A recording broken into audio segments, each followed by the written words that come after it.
যেই পাখিগুলো ডানা মেলে বেড়ায় আবার ডানা ঝাপটায়, পাখির দিকে যদি কেউ নজর করে তাকায়, পাখি নিয়ে যদি গবেষণা করে, ও আর জীবনে নাস্তিক থাকতে পারে?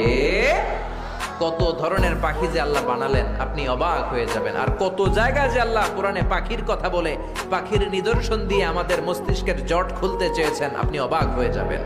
হাজার রকমের পাখি মহাবিশ্বে তৈরি করেছে কে? পাখির দিকে তাকালে আপনি বুঝবেন পাখির একজন মালিক, পাখির একজন রব আছে না নাই? আলপিন সুইফট নামে আল্লাহ একটা পাখি বানিয়েছেন, সাউথ ইউরোপে পাওয়া যায়। এটাকে তারা বলে সুইফট বার্ড। এই পাখিটা একবার যখন শূন্যে উড়াল দিতে শুরু করে, টানা 8 মাস উড়ন্ত অবস্থায় শূন্যে থাকে। আবার জমিনে নেমে আসলে কাজ সেরে আবার উড়াল দিলে আবার 8 মাস। হামিং বার্ড নামে একটা পাখি আছে নর্থ আমেরিকাতে, নাম শুনে থাকবেন। পৃথিবীর সবচেয়ে ছোট্ট পাখি।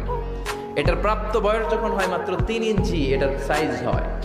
এই পাখিটা পৃথিবীর সব পাখি সামনের দিকে উড়ে, এই পাখি সামনে যেমনি উড়ে অ্যাট দ্য সেম টাইম পিছনের দিকে উঠতে পারে।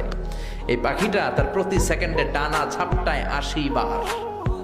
কয়বার? আপনি 1 সেকেন্ডে আপনার 2 হাত ঝাপটাতে পারবেন কয়বার? কথা কয় না। আমি 5টা ঝাপটাই মারতেই তো আমার 1 সেকেন্ড শেষ, কিন্তু এই পাখিটা 1 সেকেন্ডে ডানা ঝাপটাতে পারে 80 বার। সুবহানাল্লাহ কইতে মন চায় না?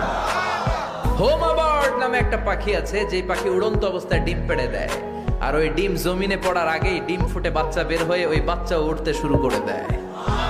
এজন্য আল্লাহ বললেন আওয়ালাম ইয়ারাউ ইলাত তায়র, নাস্তিকগুলোকে পাখির দিকে তাকায় না, পাখি কেমন করে ডানা